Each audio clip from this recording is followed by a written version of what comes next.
جی جناب اسپیکر صاحب شکریہ. آج چونکہ تعزیتی اجلاس ہے، سیشن ہے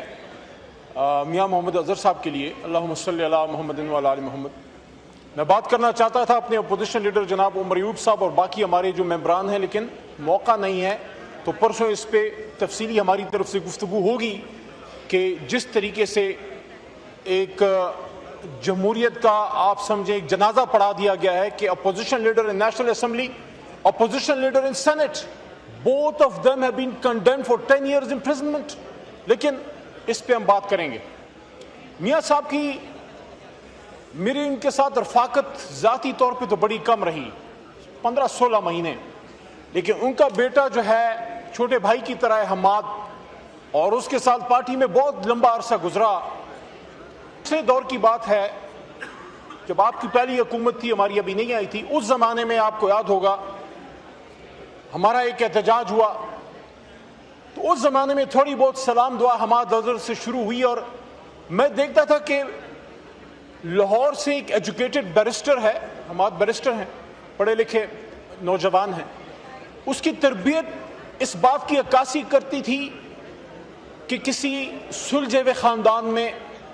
اور عزت دار گھرانے میں اس کی تربیت ہوئی ہے، کیونکہ اس نے اگر اختلاف بھی رکھا، یہاں منسٹر تھا،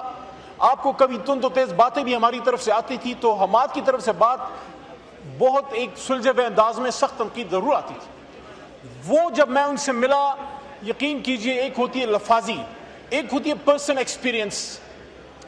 میاں اظہر صاحب سے جب میں ملتا تھا آئی ووڈ فیل کہ بالکل جو میرے مرحوم چچا شوکت علی خان صاحب، ان کی طرح کی فیلنگ مجھے ان سے آتی تھی. ایک دکھ البتہ آنریبل اسپیکر صاحب رہے گا، اور وہ یہ ہے کہ پچھلے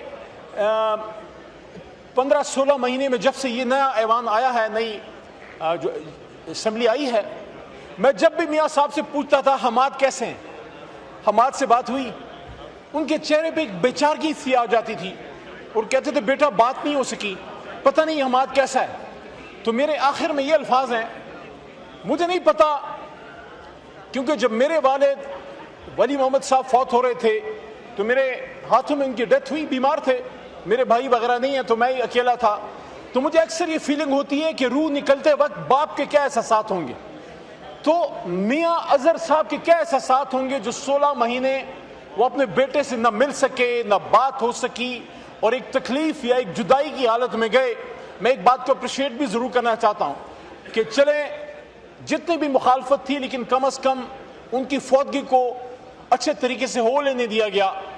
لیکن میں اس ایوان میں جاتے جاتے بس یہ سوال رکھنے دینا چاہتا ہوں، یہاں سینئر قیادت موجود ہے، بھٹو صاحب کا جنازہ بھی سنگینوں کے سائے میں، ہمارے سیاستدانوں کے جنازے سنگینوں اور خوف کے سایوں میں ہوتے رہیں گے. یہ سیاستدانوں نے تو، ہم سب نے تو مل کے ملک بنایا تھا. کل بھی ایک احتجاج ہے، کس لیے؟ کیونکہ ایک سابق وزیر اعظم 750 دنوں سے جیل میں. تو کیا ان مسائل کا کیا حل ہے؟ یہی حل ہے کہ ایک دوسرے کو ہم قبروں میں اتارتے رہیں، بعد میں قصیدے پڑھتے رہیں، یا اس جمہوریت کا جنازہ پڑھنے سے پہلے اس جمہوریت کے لیے بھی کچھ کریں. تو میں میاں اظہر صاحب کو اس شعر کے ساتھ، میں یہاں سے دعا تو میں نے پڑھی ہے، آیتیں بھی تلاوت کی ہیں، لیکن احسان دانش صاحب کا ایک شعر ان کی نظر کرتا ہوں جاتے جاتے